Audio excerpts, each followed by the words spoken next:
The morning sun cast long shadows across the tarmac at Dallas-Fort Worth International Airport as passengers shuffled through Gate 27. It was 6:47 a.m. on an unremarkable Tuesday in October, and Flight 847 to San Diego was boarding right on schedule.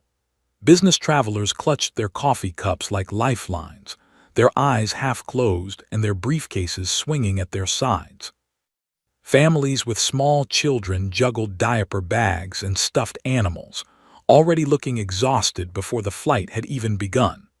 College students wearing hoodies and headphones scrolled mindlessly through their phones, oblivious to the world around them. Among this sea of ordinary travelers, a woman in her early 60s moved with quiet purpose down the jetway. She wore faded blue jeans that had seen better days, well-worn brown leather boots that suggested countless miles traveled, and a vintage leather bomber jacket that hung comfortably on her slim frame. Her silver hair was pulled back in a simple ponytail, and her face, lined with the kind of wrinkles that come from squinting into bright skies and facing strong winds, held an expression of calm contentment. She didn't rush. She didn't check her phone every 30 seconds like the younger passengers around her. She simply walked, her posture straight and her movements economical, efficient. There was something different about the way she carried herself, though most people were too preoccupied with their own concerns to notice. It was the bearing of someone who'd spent years making split-second decisions at 500 miles per hour, someone who'd learned to remain calm when chaos erupted around her. "Boarding pass, please," the gate agent said cheerfully, barely glancing up from her scanner.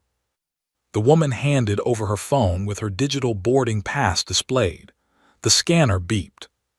"Seat 13F, that's a window seat in the middle of the plane. Thank you, Ms. Mitchell. Enjoy your flight." "Thank you, dear," Sarah Mitchell replied softly, her voice carrying the faint warmth of a Texas accent that years on military bases around the world hadn't quite erased. She made her way down the narrow aisle of the Boeing 737, stepping aside to let an impatient businessman squeeze past with his oversized carry-on. She didn't sigh or roll her eyes. She simply waited patiently, a small smile playing at the corners of her mouth. She'd flown in cockpits where inches mattered and timing was everything. This minor inconvenience was nothing. Row 13 appeared on her left. A middle-aged couple was already settling into seats A and B, arguing quietly about whether they'd remembered to lock the front door. In the aisle seat, 13D, a young man in Marine Corps athletic gear was adjusting his headphones. He glanced up briefly, offered a polite nod, then returned to his music. Sarah lifted her small duffel bag, military surplus, naturally because it had survived 20 years and showed no signs of quitting, into the overhead compartment. The motion was smooth, practiced. She'd packed this same bag hundreds of times, always knowing exactly what she needed and nothing more. Essentials only, no excess weight. She slid into seat 13F, settled her purse beneath the seat in front of her, and fastened her seatbelt with the automatic precision of someone who'd done it thousands of times. Her hands, as they pulled the belt tight, told their own story. They were weathered and strong, with faint scars crossing the knuckles. The kind of hands that had gripped control sticks through violent turbulence, that had flipped switches in emergency situations, that had pulled herself and others to safety. On her left wrist, just visible beneath the sleeve of her jacket, was a faded tattoo. Most people would never notice it, and she preferred it that way. 2 wings wrapped protectively around a single word inked in military stencil font: Echo Whiskey. It was her call sign from another lifetime, permanently marked on her skin because some things you never stop being, even after you hang up the flight suit. "Coffee, water, juice." A young flight attendant appeared, her smile professional and bright despite the early hour. "No thank you, dear," Sarah replied, looking up with warm eyes that crinkled at the corners. "I'm just fine." "Let me know if you need anything," the attendant said, already moving to the next row, her mind on the 100 small tasks that would fill the next few hours. Sarah turned her attention to the window, watching the ground crew loading luggage into the belly of the aircraft. The choreography of an airport had always fascinated her. The precision, the timing, the way everything had to work together perfectly for flight to happen. It wasn't so different from a carrier deck or a combat mission. Different stakes, perhaps, but the same demand for excellence. Around her, the plane continued filling with passengers. A businessman in 12E was already on a conference call, speaking too loudly about quarterly projections. Behind her, a mother was trying to convince her toddler that the plane would be fun, like a big flying bus. Two rose up. An elderly couple held hands, and the woman whispered nervously about takeoff. None of them knew. None of them had any idea that the quiet woman in the worn leather jacket had once been one of the most skilled combat pilots in United States military history. They didn't know that the hands now resting calmly on the armrests had once pulled a dying F-16 out of a death spiral over enemy territory. They couldn't see the medals boxed away in her attic or the commendations signed by generals and presidents.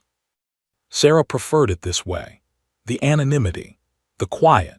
After 4 decades of adrenaline and pressure and life-or-death decisions, she'd earned the right to simply be a grandmother flying to San Diego to see her daughter and 2 grandchildren. She'd earned the right to sit in seat 13F like everyone else, to blend in, to be unremarkable.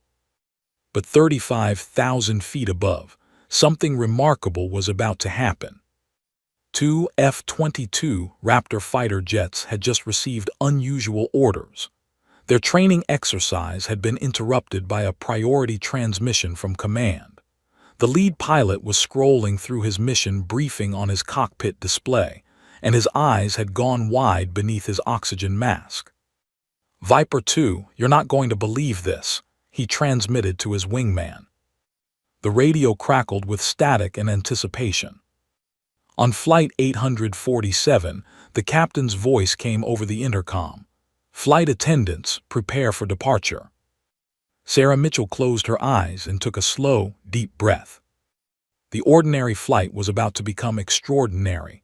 35,000 feet above the Texas plains, Major Jake Viper 1. Reeves banked his F-22 Raptor into a gentle turn, the morning sun glinting off the stealth fighter's angular surfaces. The cockpit was his second home, a cramped space filled with digital displays, switches, and the constant hum of advanced avionics. He'd been flying for 12 years, the last 4 in the Raptor, and the thrill had never diminished. This was what he was born to do. Viper 1 housed the view up there. His wingman, Lieutenant Marcus, Viper 2 Chen, transmitted from 2,000 feet to his right. "Beautiful morning, too. Clear skies, perfect visibility. Almost makes you forget we're flying a $200 million piece of hardware," Jake replied, his eyes scanning the horizon out of habit. Fighter pilots never stopped scanning. Threats could appear in seconds.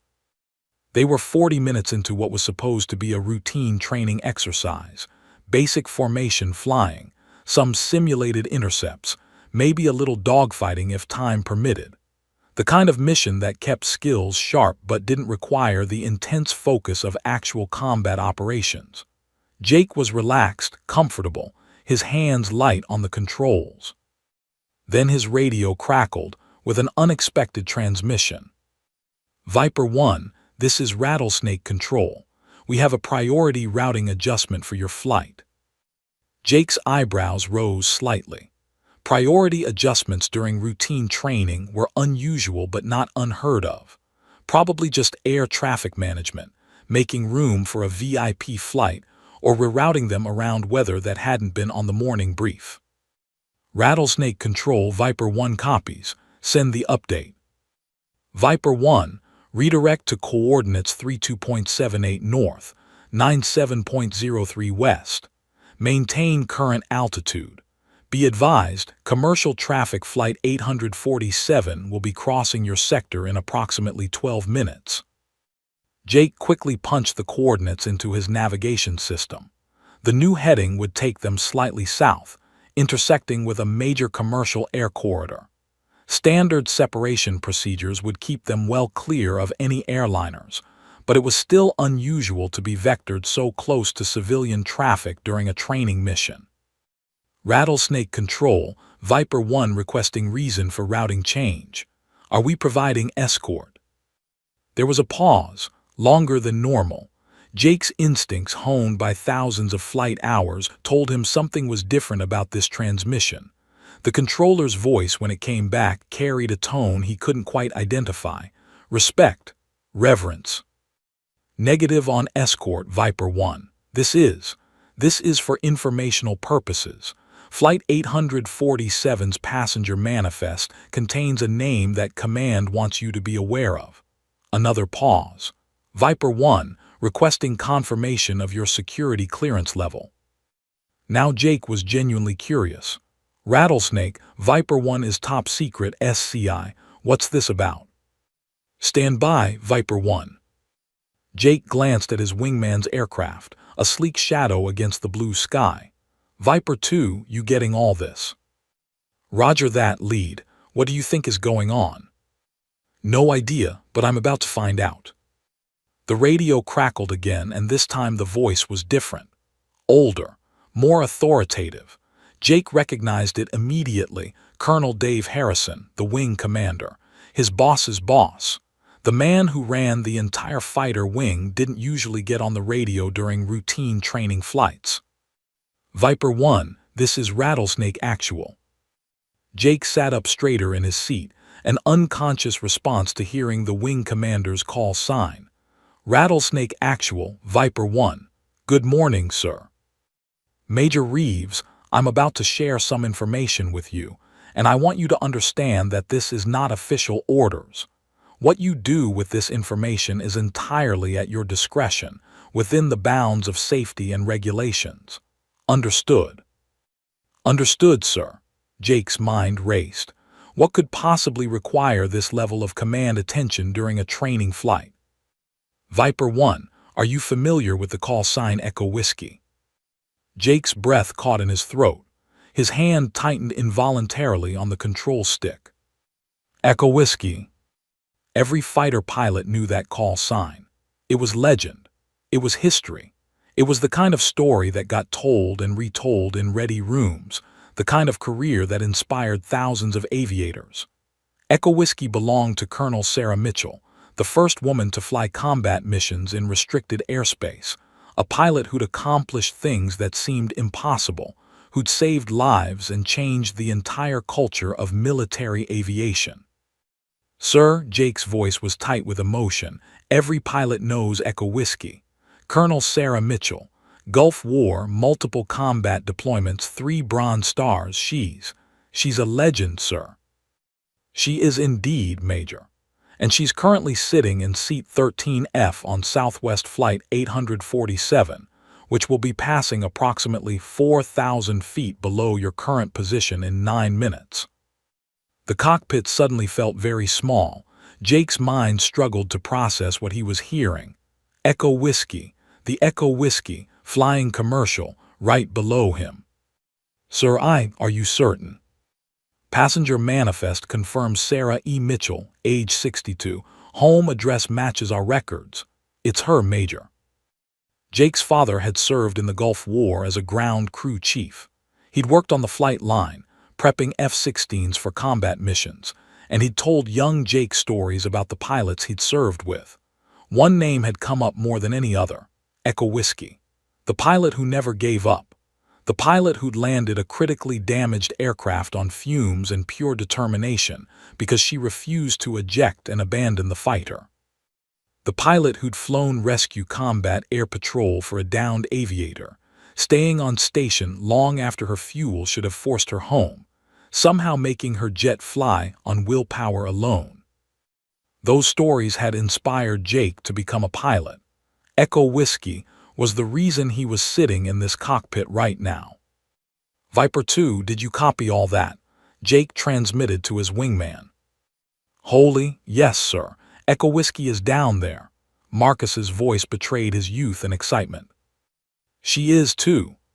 Jake took a deep breath, his mind already forming a decision.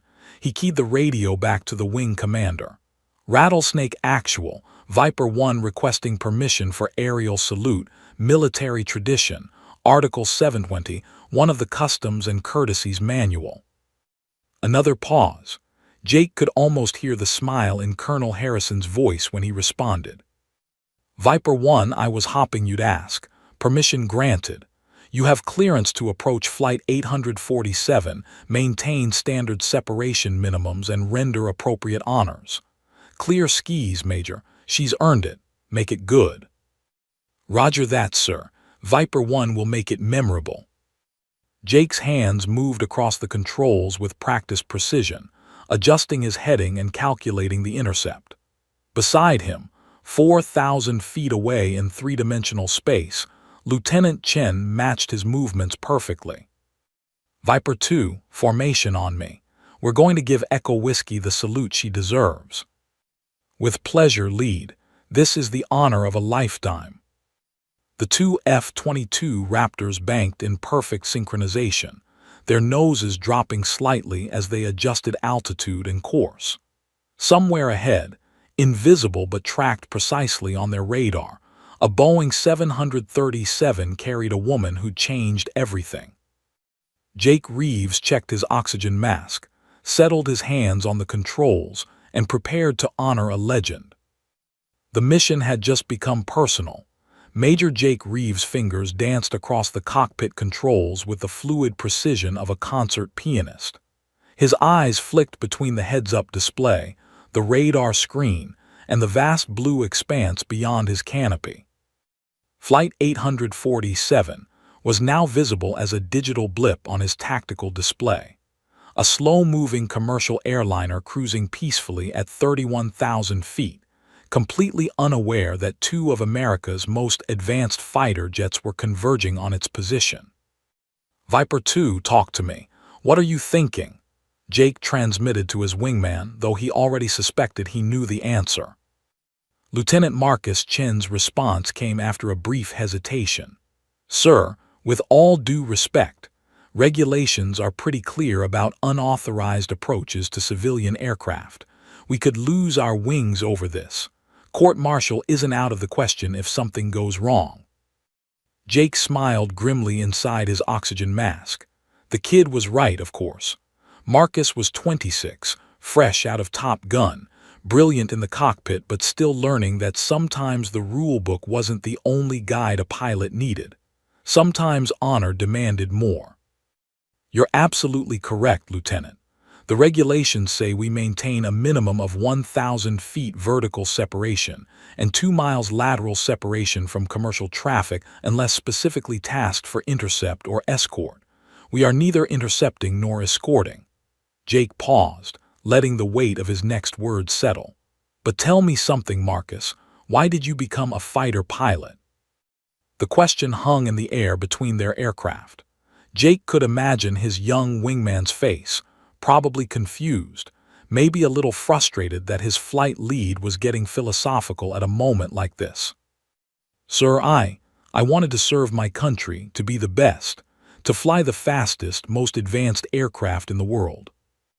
Good answer. Now let me tell you why I became a fighter pilot. Jake's voice dropped, became more personal. My old man was a crew chief in the Gulf War, worked 18-hour days in 120-degree heat, prepping F-16s for combat missions. Dangerous work. Hot, exhausting, thankless. But he loved those pilots, respected them like they were gods walking among mortals. Jake adjusted his throttle slightly, fine-tuning his intercept course. The numbers on his display showed 6 minutes to visual contact with Flight 847.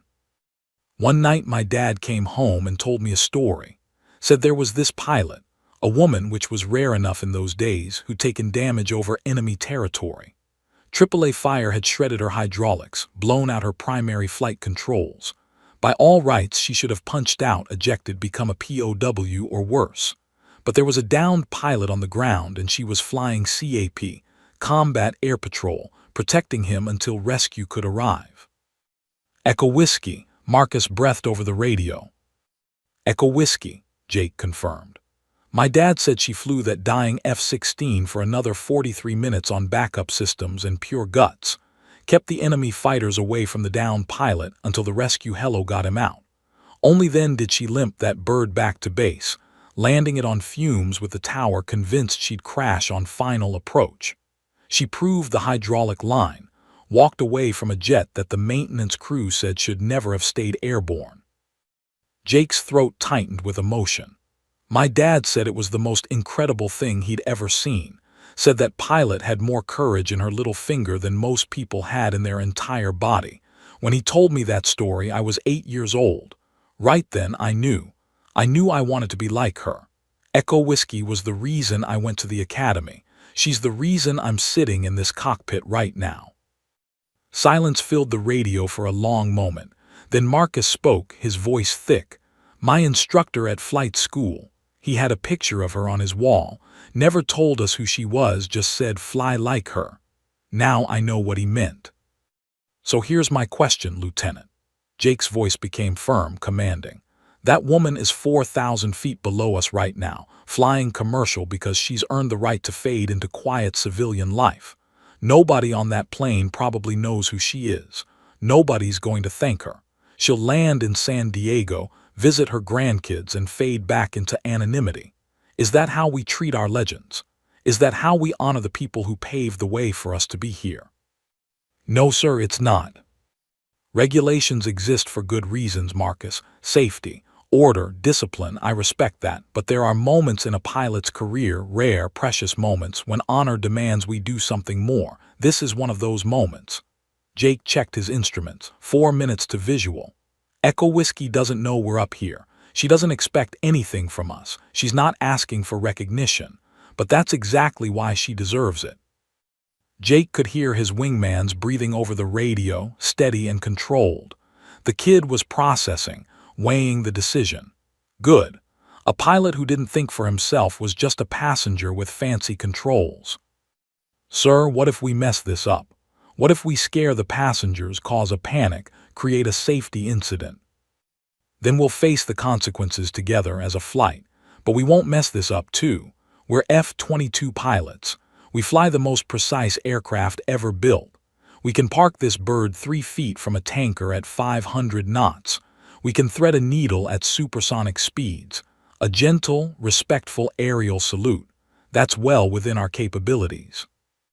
Jake made his decision final. His hand moved to the radio selector, switching to the tower frequency. Rattlesnake Control, Viper 1 requesting formal confirmation. We are go for aerial salute of Flight 847. Request you notify Southwest Operations and FAA that this is a planned military honors approach, non-threatening, zero safety risk. A different voice came back, not the wing commander but the senior air traffic controller. Viper 1 Rattlesnake Control copies. Be advised we've already coordinated with FAA Southwest Regional. They're enthusiastic about this, Major. They know who's on that plane. Southwest Operations is notifying the flight crew now. You are cleared for approach, maintain standard separation, execute at your discretion. Jake felt a surge of pride. The system was supporting them. This wasn't rogue behavior, it was sanctioned honor. Viper 2, this is it. Formation on me, tactical spread, we're going to come up on their 6, match speed and altitude, then pull alongside. Clean, professional, absolutely textbook flying. We're representing every fighter pilot who's ever looked up to Echo Whiskey. We do this right. Roger, lead, I'm with you, let's make history. The two F-22 Raptors adjusted their course with balletic precision. Their advanced fly-by-wire systems translating the pilot's inputs into perfectly coordinated movements. On Jake's display, Flight 847 was now 3 minutes away, growing larger on his radar screen with each passing second. Jake's heart pounded in his chest, but his hands were steady. This was what separated good pilots from great ones, the ability to remain calm when emotions threatened to overwhelm. He thought about his father, working on that flight line decades ago. He thought about every instructor who told him Echo Whiskey's story. He thought about the young pilots who would come after him, who would need their own legends to inspire them. Viper flight switching to discrete frequency, Jake transmitted, changing to a private channel just for the two aircraft. 2. I want you to know something. Whatever happens after this, whether we get medals or court-martials, I'm proud to fly this mission with you. The honor's mine, sir. Let's go salute a legend. The F-22s accelerated smoothly, their powerful engines pushing them through the thin air with barely a whisper. Ahead, still invisible to the naked eye but growing clearer on instruments, Flight 847 carried its precious cargo. In Seat 13F, Sarah Mitchell had no idea what was coming. But she was about to remember what it felt like to be honored by her own. Inside the cabin of Southwest Flight 847, the world existed in the mundane rhythm of commercial air travel. The seatbelt sign had been off for 20 minutes.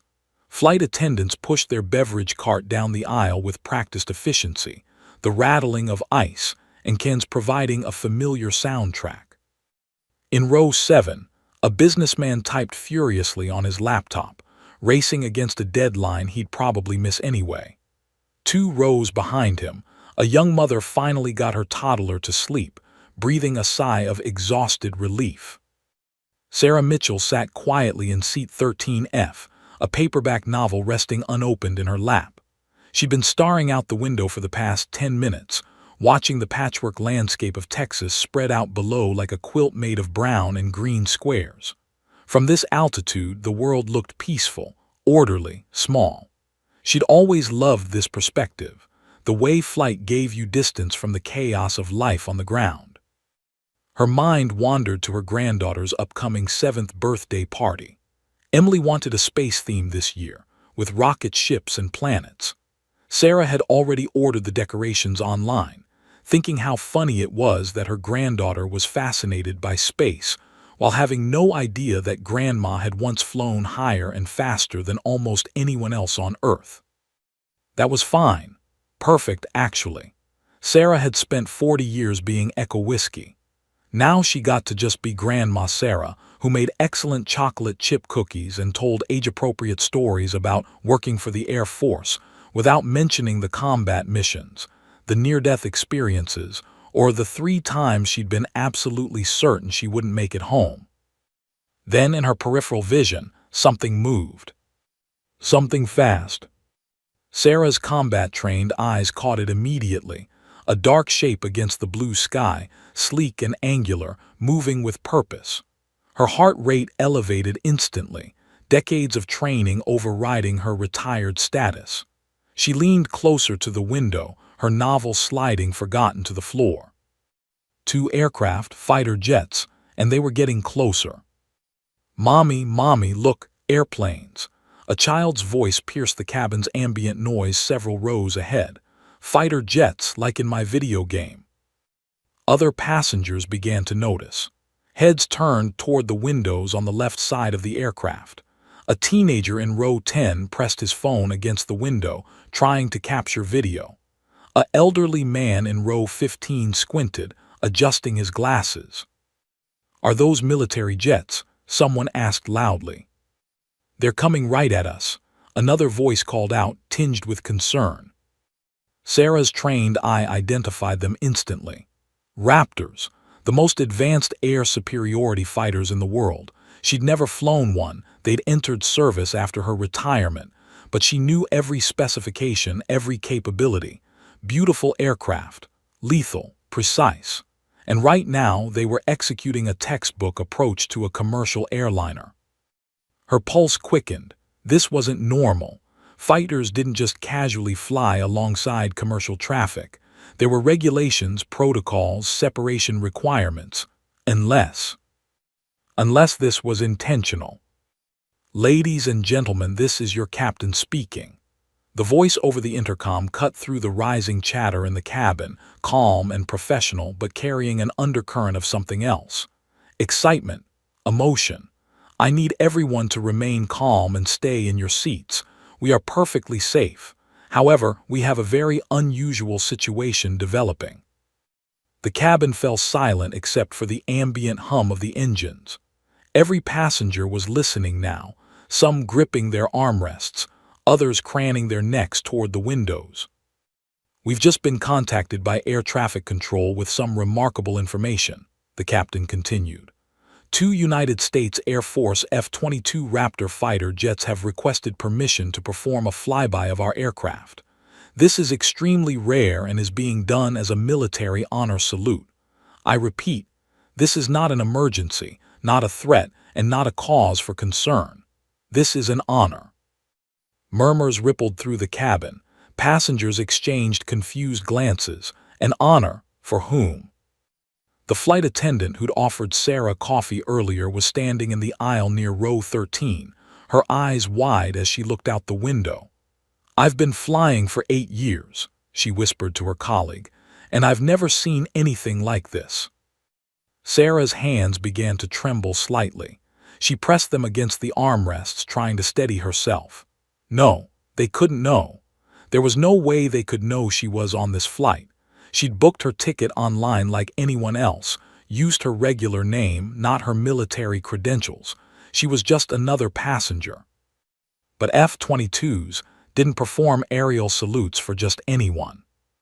The young Marine in seat 13D had his face pressed against the opposite window now, watching the approaching fighters with professional interest. He suddenly turned toward Sarah, his eyes moving from her face to the faded tattoo visible beneath her jacket sleeve, then back to her face. Recognition dawned in his expression. "Ma'am," he said quietly, his voice respectful, "those wings on your wrist, Echo Whiskey." Sarah met his eyes and gave the smallest nod. The Marine's face transformed, his jaw dropped. "Oh my God, ma'am, I think those jets are here for you." On the left side of the aircraft, the F-22s were now visible to everyone. They flew with absolute precision, maintaining perfect formation, their angular stealth profiles cutting through the air like sculpted shadows. Sunlight gleamed off their canopies.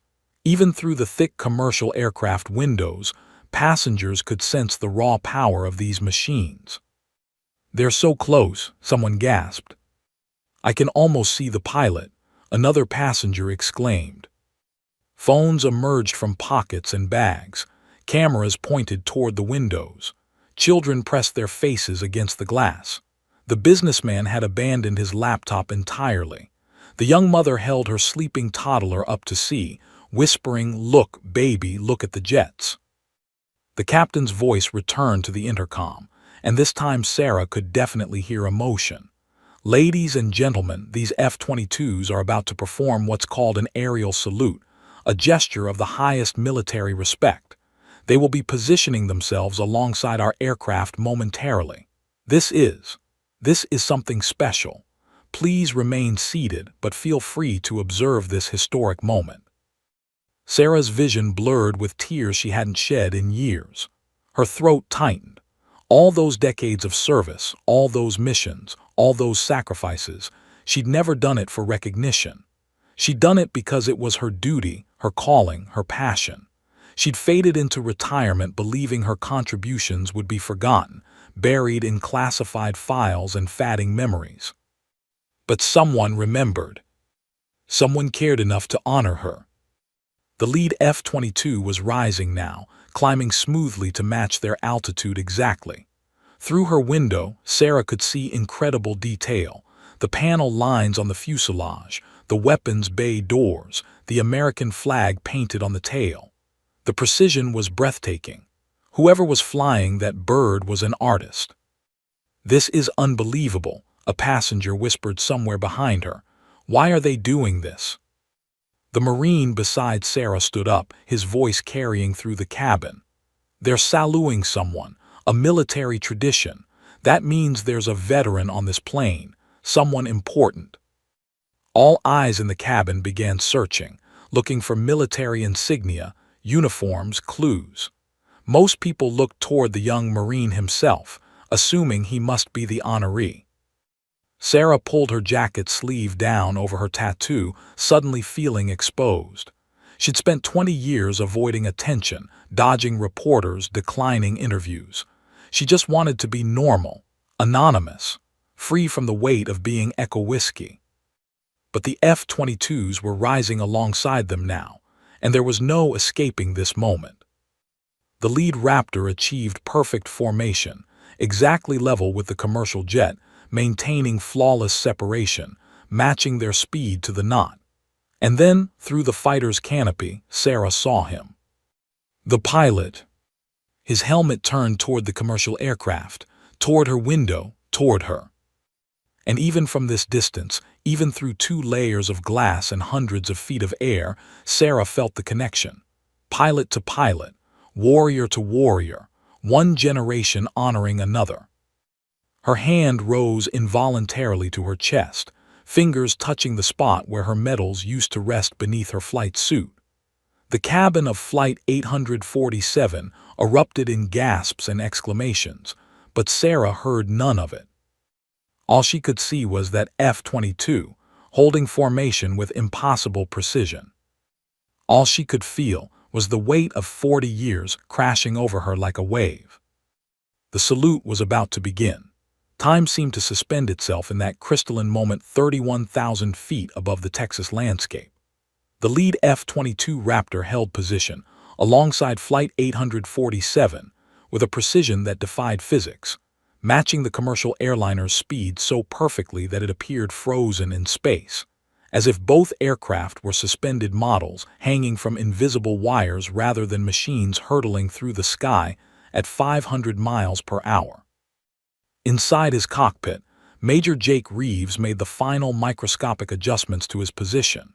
His right hand rested featherlight on the control stick, his left managing the throttle with the delicate touch of a surgeon. Every muscle in his body was engaged yet relaxed, maintaining the perfect balance between control and fluidity that separated good pilots from exceptional ones. His breathing was steady, measured, the oxygen flowing through his mask in rhythmic cycles that matched his heartbeat. "Viper 2, position check," Jake transmitted, his voice calm despite the adrenaline coursing through his veins. "Viper 2 is locked in, 300 feet separation, altitude matched, airspeed synchronized. Ready on your mark, lead." Lieutenant Marcus Chen's voice carried the same controlled intensity. Jake's eyes swept across his instruments one final time, confirming what his body already knew: everything was perfect.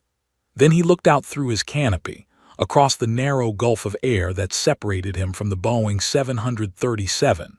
He could see faces pressed against the windows, phones held up recording this moment, children pointing with wild excitement. Somewhere among those faces was Echo Whiskey. "Viper 2, execute salute on 3. 1, 2, 3. Jake's right hand released the control stick and moved with deliberate precision to his helmet. His gloved fingers aligned perfectly at his brow, forming the crisp military salute that had been rendered billions of times throughout history, but never quite like this. His arm was locked at the exact regulation angle, his fingers straight and joined, his posture rigid with respect even while piloting a multi-million-dollar fighter jet at incredible speed. Through the thick acrylic of the commercial aircraft's window, Sarah Mitchell watched the F-22's canopy with laser focus. When she saw the pilot's hand rise to his helmet, rendering that unmistakable salute, something inside her chest cracked open. Tears spilled down her weathered cheeks, tracking through the lines that decades of squinting into harsh sunlight had carved into her skin. Her own hand trembled as it rose involuntarily to her temple, muscle memory from 10,000 salutes rendered and received flooding back through her neurons. Even in civilian clothes, even after 20 years of retirement, her salute was parade ground perfect, fingers extended and joined, thumb tucked, hand angled precisely, elbow aligned. The flight suit might be gone, but the warrior inside remained. "Oh my God," whispered the businessman in row 12, his quarterly reports forgotten entirely. "He's saluting us. The pilot is actually saluting this plane." "Not the plane," said the young Marine in 13D, his voice thick with emotion as he stood at attention in the narrow aisle. "He's saluting her." He gestured toward Sarah with profound respect. "This is Colonel Sarah Echo Whiskey Mitchell. She's a living legend." The cabin erupted in gasps and murmurs. Heads swiveled toward row 13. A woman in 11C had tears streaming down her face, though she didn't know why, responding to the raw emotion permeating the aircraft. The mother with the toddler clutched her child closer, suddenly understanding she was witnessing something sacred. On the opposite side of the aircraft, the second F-22 had risen into position, and Lieutenant Chen rendered his own salute with equal precision. The two Raptors flanked the commercial jet like honor guards, their pilots holding those salutes with unwavering steadiness. 40 seconds, an eternity in flying terms, an instant in the span of history. Sarah couldn't breathe. The oxygen felt thick in her lungs. Her vision tunneled until all she could see was that gloved hand pressed against that helmet, that pilot maintaining formation with a skill that spoke of countless hours of training, discipline, sacrifice. She saw herself in him, saw every pilot she'd ever flown with, saw the unbroken chain of warriors stretching back through generations. The early morning sun caught the lead F-22's canopy at just the right angle, and for a split second Sarah could see Jake Reeves' eyes behind his visor. Even across the distance, even through the layers of glass and technology, their eyes met. Pilot to pilot, soul to soul. No words were needed. No words could possibly suffice. His salute said everything. We know who you are. We know what you did. We know the sacrifices you made, the risks you took, the doors you opened for us. You are not forgotten. You will never be forgotten. Her returning salute replied, I see you. I honor you. You carry the torch now. Fly well, fly safe, make it matter. Around her, the cabin of Flight 847 had transformed into something resembling a cathedral. Passengers who moments ago had been strangers lost in their own worlds now stood united in witnessing this moment of profound respect. Several were saluting as well, even those with no military experience understanding instinctively that this gesture transcended protocol. It was human recognition of excellence, courage, sacrifice. The flight attendant near row 13 wiped tears from her eyes with the back of her hand, no longer caring about professional composure. The captain's voice came over the intercom, so thick with emotion he had to clear his throat twice before speaking. Ladies and gentlemen, what you're witnessing, this is the highest honor one pilot can give to another. Those F-22s are saluting Colonel Sarah Mitchell, a combat veteran who paved the way for every military aviator flying today.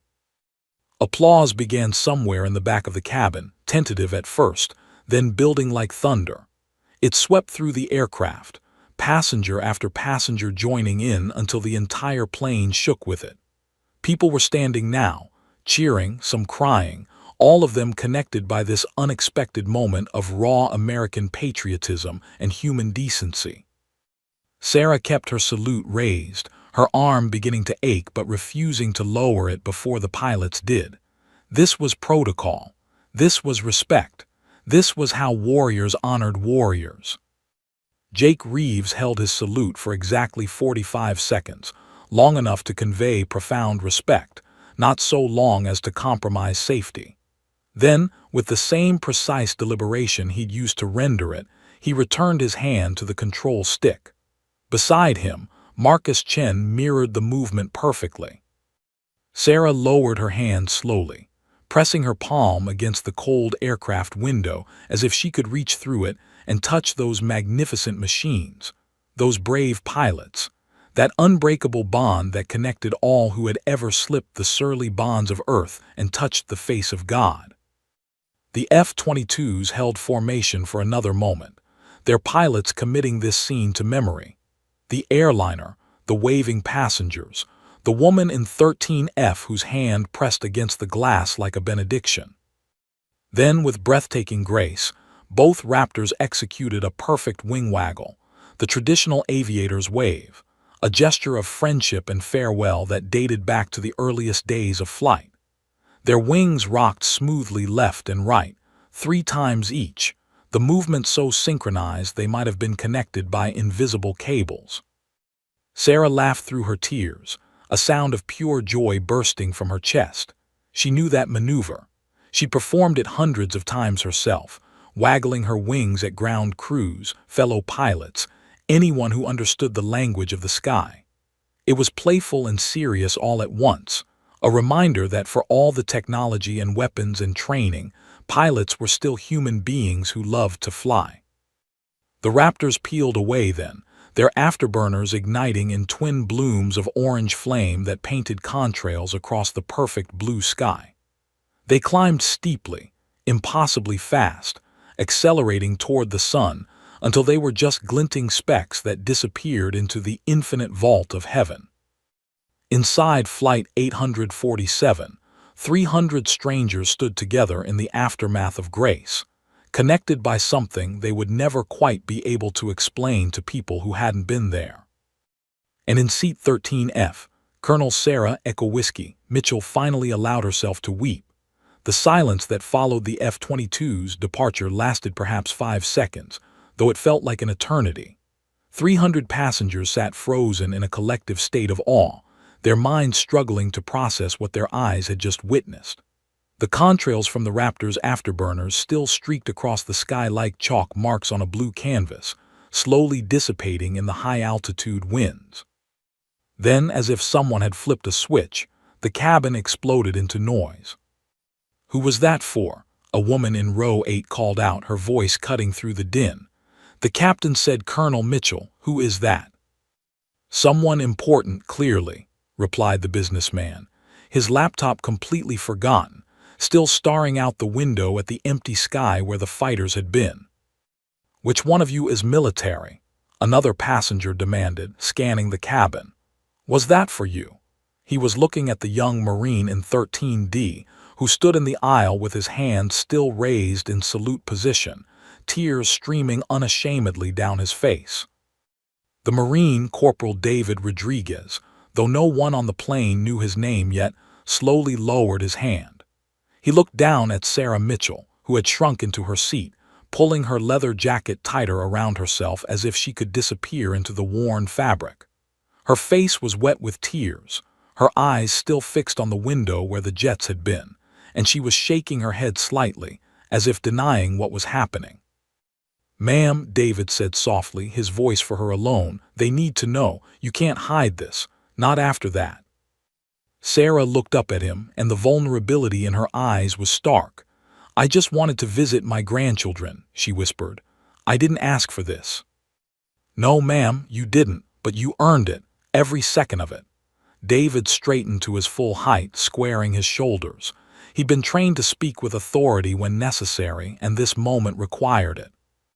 "Ladies and gentlemen," his voice rang out clearly through the cabin, cutting through the confused chatter.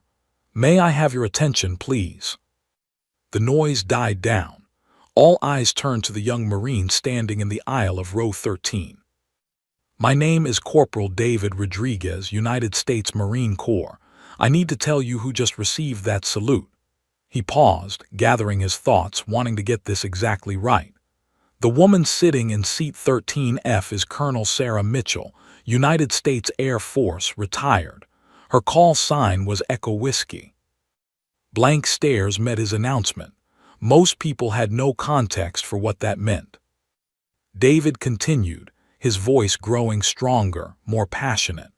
"Colonel Mitchell was the first woman to fly combat missions in restricted hostile airspace. That was 1991 during the Gulf War, when female pilots were still fighting just to be allowed in combat roles. She didn't just participate, she excelled. She became a legend."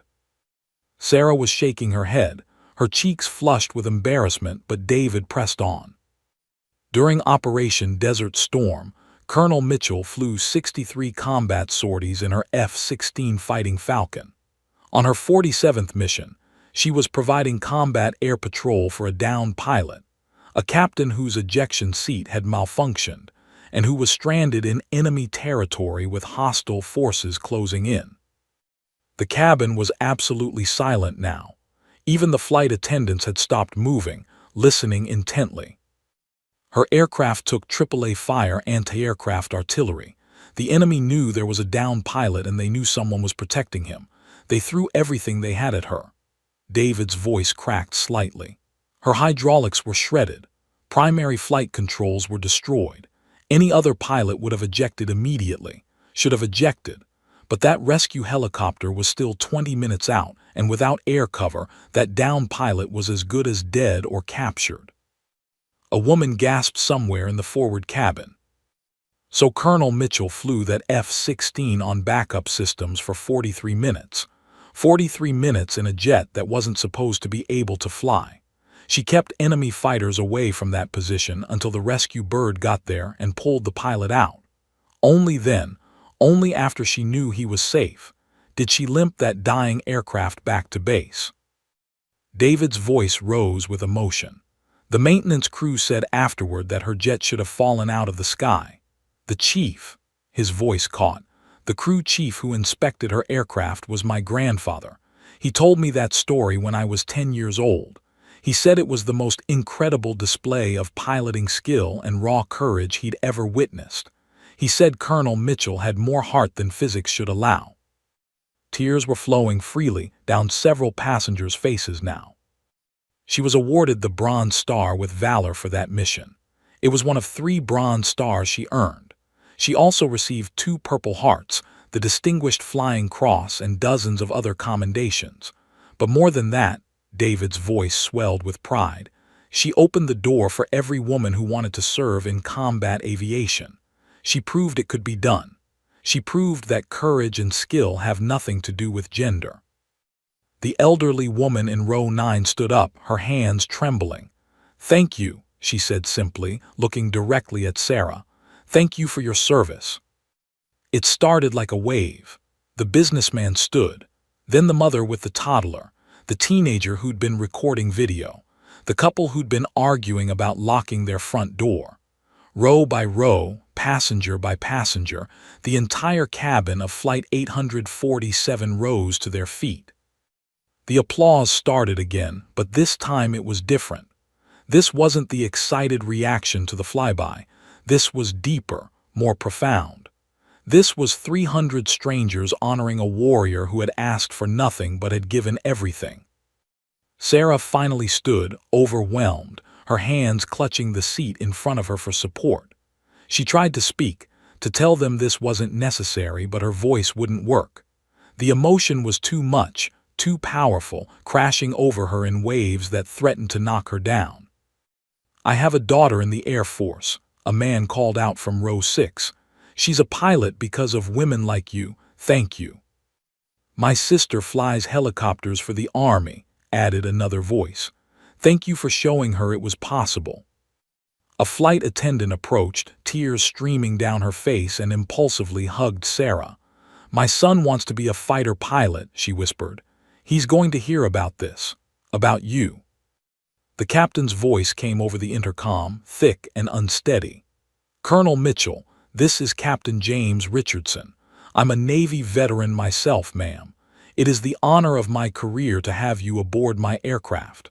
On behalf of this crew and everyone on this flight, thank you for your service and your sacrifice." More applause, more tears. Sarah finally found her voice, small but clear. "I was just doing my job," she said, looking around at the sea of faces. I loved flying, I loved serving. I never did it for recognition." "We know, ma'am," David said gently. "That's exactly why you deserve it." An older gentleman in row 11, wearing a Vietnam veteran's cap, saluted her with a shaking hand. Sarah returned it crisply, and something passed between them.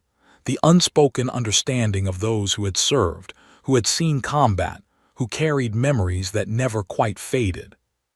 A little girl, maybe 6 years old, slipped away from her mother and approached Sarah shyly.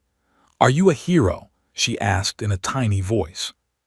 Sarah knelt down, bringing herself to the child's eye level.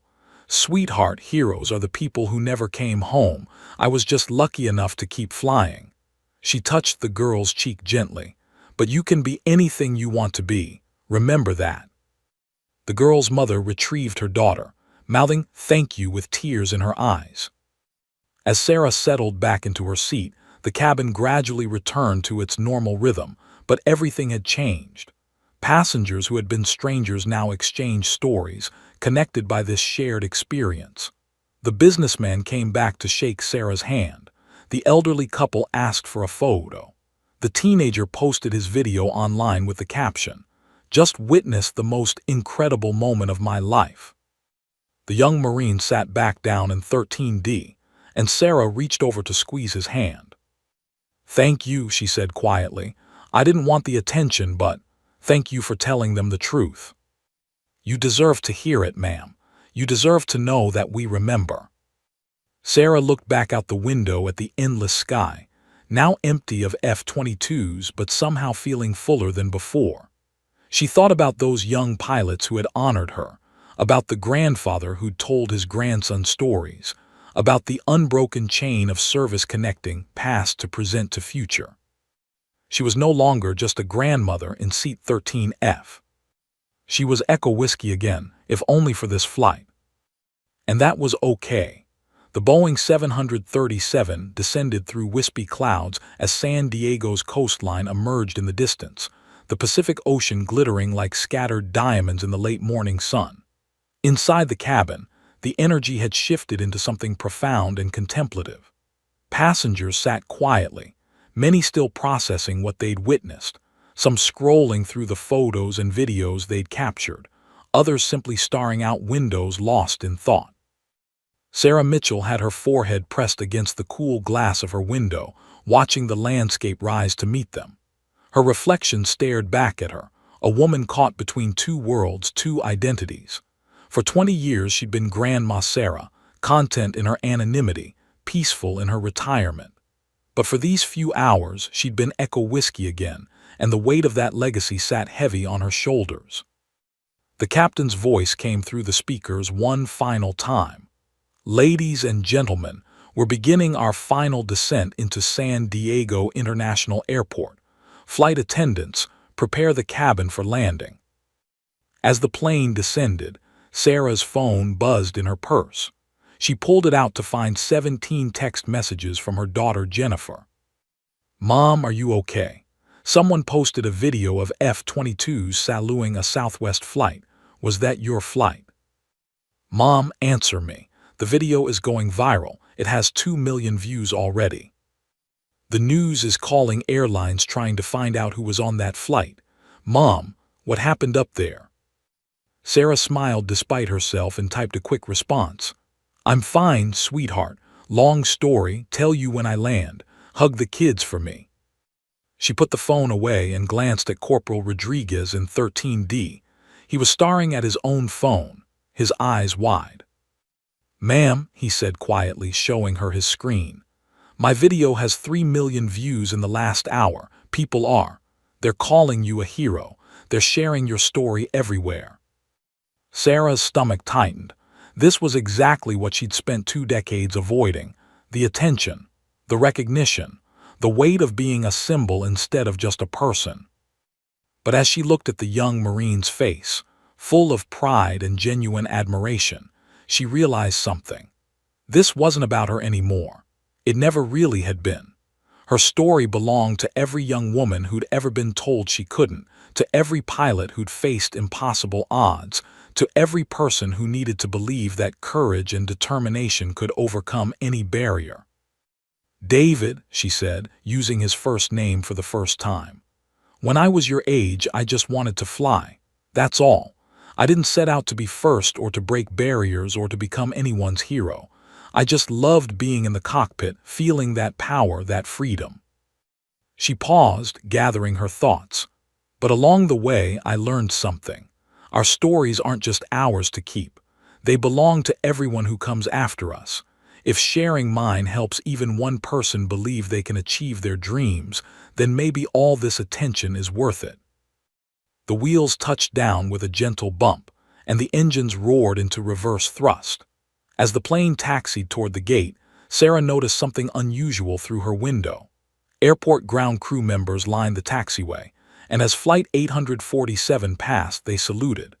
Dozens of them, mechanics, baggage handlers, fuel technicians, standing at attention in the bright California sunshine, rendering honors to a plane they knew carried someone special. "Ma'am, look," David whispered, pointing out his side of the aircraft. Fire trucks flanked the taxiway, their crews standing on the vehicles, saluting as well. It wasn't an emergency response. It was a water cannon salute, traditionally reserved for a pilot's final flight. As the plane pulled into the gate, the trucks activated their cannons, sending graceful arcs of water over the aircraft in a ceremonial farewell. The cabin erupted in spontaneous applause again. The captain came on the intercom one last time, his voice breaking with emotion. "Colonel Mitchell, I've been flying commercial aircraft for 22 years. I have never and will never have a more honored passenger.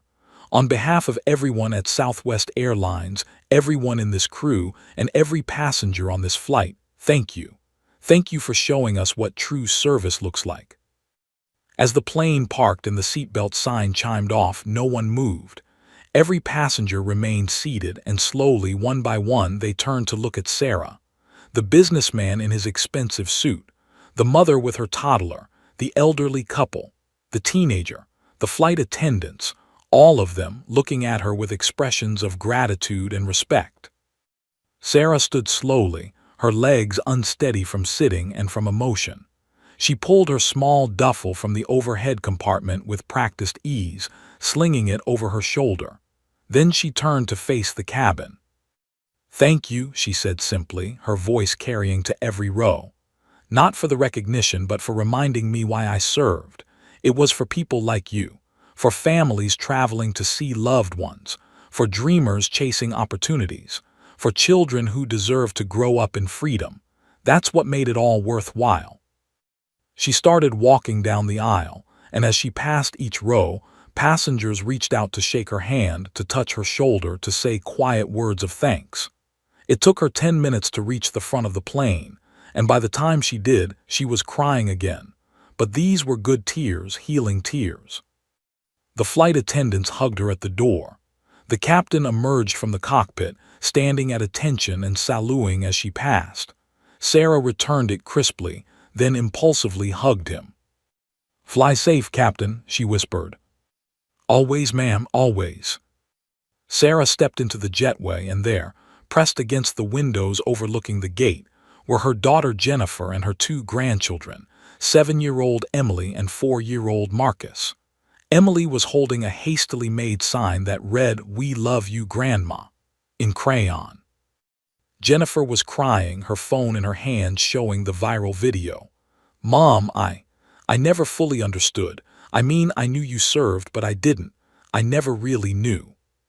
Sarah dropped her bag and embraced her daughter. "I didn't need you to know, sweetheart. I just needed you to be proud of who you are." Little Emily tugged on Sarah's jacket.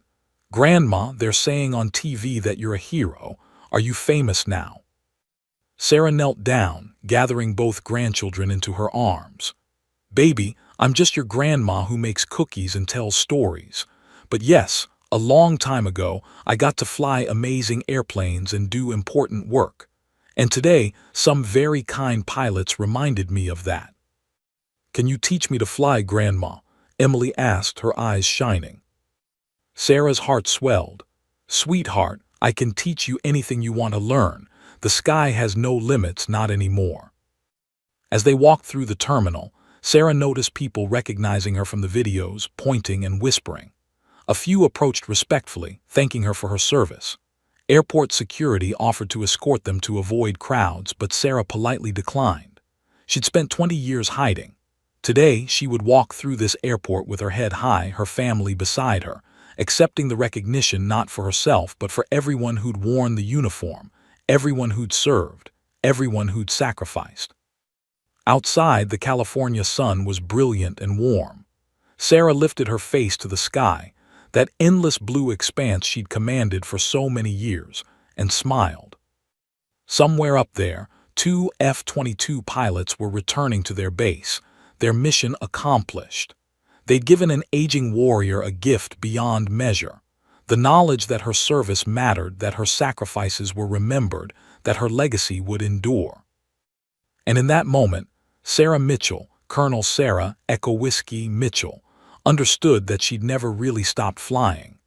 Her legacy soared in every young woman who put on a flight suit, in every pilot who pushed beyond what others said was possible, in every person who looked at the sky and dared to dream. She'd sat quietly in seat 13F, just wanting to visit her grandchildren. But her story would inspire generations. And that was the greatest flight of all. The end.